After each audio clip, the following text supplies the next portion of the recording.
Welcome to the Autism and Neurodiversity Podcast. We're here to bring you helpful information from leading experts and give you effective tools and support. I'm Jason Grigla, a licensed counselor and founder of Techie for Life, a specialized mentoring program for neurodiverse young adults. And I'm Debbie Grigla, a certified life coach. And maybe most importantly, we're also parents to our own atypical young adults. Friends, hello, welcome. This episode is releasing in December, and it's a time of lots of fun activities and family get-togethers and festivities and treats and all the fun, and it can be a really amazing time. And I know for a lot of you, if you're a parent with a child, teen, or young adult, especially if they're autistic or neurodivergent, that the holidays can be really stressful. And so I want to help you be able to enjoy this time of year, enjoy when you have big events or special occasions, and mitigate some of the negative impacts that this time of year or, these big events can have on you and your family and your children, so that you can actually be able to really enjoy the holidays and make those amazing memories that you want to make with your kids. We only get them so long at these ages, and so we want to have positive experiences if we can figure out how to do that. And I want you to be able to have the mental and emotional capacity to bring to the stress, to these stressful times, right? And not just get even more and more depleted and have kids that are melting down and everybody burning out and having a negative experience. So I want you to be able to support your child, your teen, your young adult, especially the ones that struggle, and be able to also take care of yourself in it, so that these experiences can be more of what you'd like them to be. So the first thing that I want to point out is that anytime that we're adding extra things onto our child's plate and we're not managing it, they're going to have a lower stress tolerance level. Okay. They're going to be more likely to melt down. They're going to be more likely to burn out over time. And when there's more added to their plate, they get into resistance, because that is their nervous system saying, this is too much, I can't handle it. And so that's when you get that like push-pull resistance. And what happens is that lower brain nervous system threat response gets triggered, and they go into a fight response or a flight, where they just want to get away and avoid, or a freezing up kind of response, or they do a fawn response where they're people pleasing and they're going along and masking, and really they're actually really stressed. And then it comes up and you're like, where did that come from? Well, they were masking.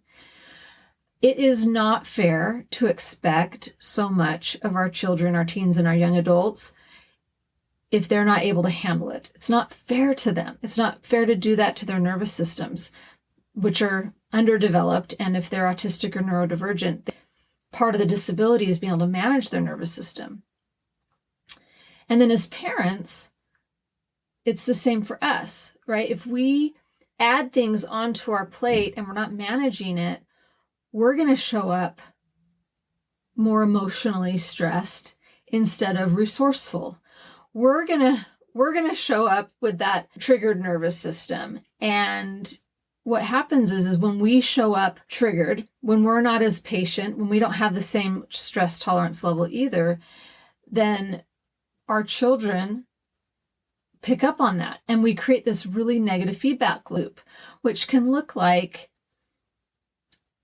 maybe getting stressed, we need to get out the door, and then we yell at our kids to get them out the door, and then our kids feel that tension and stress from us yelling, and so then they get more resistant or yell back or shut down and can't focus to get their shoes on or whatever it might be, and then they're not doing it, so then we have more reasons to yell and get upset and get on them, and we just create this total negative feedback loop. Or maybe you have a young adult that's coming home for the holiday, and there's these expectations and a little bit more stress and change in the normal daily schedule. And then we have this tendency to fall back into old patterns with them and maybe overparent and maybe expect too much of them. And then they resist with that fight, flight, freeze, fawn response. And then we're upset that they're resisting or they're not joining in the way we want them to. And so we show up to, respond to them with a more stressed, elevated nervous system response. And then they pick up on that. And we, again, that negative feedback loop. So to have a different response and a different experience, when something gets added onto our plates, you want to actually take something proportionally off your plate. Okay? That means we've got a big party this weekend. That means we need to take something else off that we might normally expect of ourselves and let that go. Okay? For our children, for our teens and young adults, it means lowering demands, lowering what we expect of them. And it's the same for us. We want to lower the demands that we put on ourselves. Normal things that we might get to or do, we might push those off to the side or delegate or just let it go. Now, the thing with this, and it sounds so simple, but then why don't we do it? It's logical, it makes sense, but then why don't we do it? Because there's some discomfort involved in this. It's hard to let go of stuff.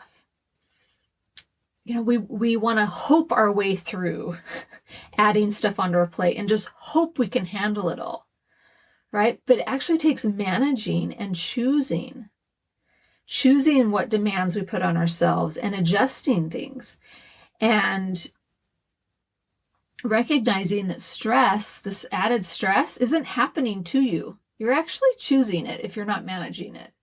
Okay, this requires some honest assessment to really look at how much am I putting on? What am I going to take off to make room for it? Okay, so how do you actually do this? How do we really be successful with lightening up our plates when we're adding lots onto them? Because you're like, well, I still have things that have to get done.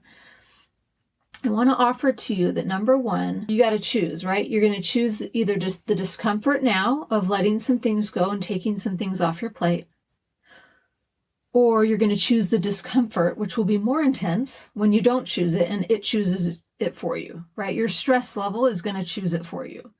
So it's making the decision to process through the discomfort of, like, I'm going to let go of, maybe it's sending out the Christmas cards this year. I'm going to let go of that so that I can have this party or this event that I'm planning, right? Or maybe it's, I'm going to choose to just make the one dessert and not the three.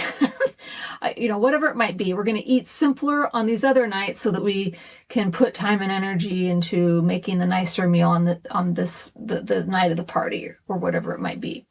Okay. So it's being willing to process the discomfort now of letting things go and choosing what you're going to put your time and energy into, then waiting for the discomfort of, like, just by default what ends up happening because you are stressed or your kid is stressed. Okay. And then the second thing is when you make those decisions, to have your own back in them, to not guilt yourself or feel bad or make it feel like you have to explain to people why you chose it. Just have your own back in it and have your kids back in it, right? I'm not going to expect my young adult to stay for the entire party. If they're there for a little bit, I'm going to be thrilled with it. And if people are like, where'd they go? That's okay. My autistic or my neurodivergent got their social fill and they're probably hitting overwhelm level and they need to go take a break. And that's okay. We're going to have each other's backs in this. Okay. And then third, it truly is just lowering the demands all around. Okay. Lowering them for ourselves and lowering the demands that we put on our children, on our teens, on our young adults, on our spouses and our loved ones. And lowering them more than you might think you need to lower them, okay? The tendency is often, I can handle a little bit more. I'll just push harder and we'll power through it. What if you were to lower it even more than you would normally, okay? It will feel awful at first. It will. It just feels awful to the things that we normally want or expect or want it to be like, and to let go of some of those. But as you process through that awful feeling, then you get the relief. And it's very relieving to just remind yourself, nope, we're letting that go. We've just decided that's going to go by the wayside and that this was more important. Now, what if you can't take things off your plate? What if there are some things that just you cannot take off your plate? It's just either dumped in your lap, or, maybe you missed the mark on your planning. Like you thought you'd taken enough off and then you missed the mark and it wasn't enough. Well, when you fall into that situation, I have some tips for you. And so join me for part 2, and I'll give you some things to help you with that. All right. Thanks for being here. Take care. Thanks for joining us on this episode of Autism and Neurodiversity with Jason and Debbie. If you want to learn more about our work, come visit us at jasondebbie.com. That's JASONDEBBIE.com.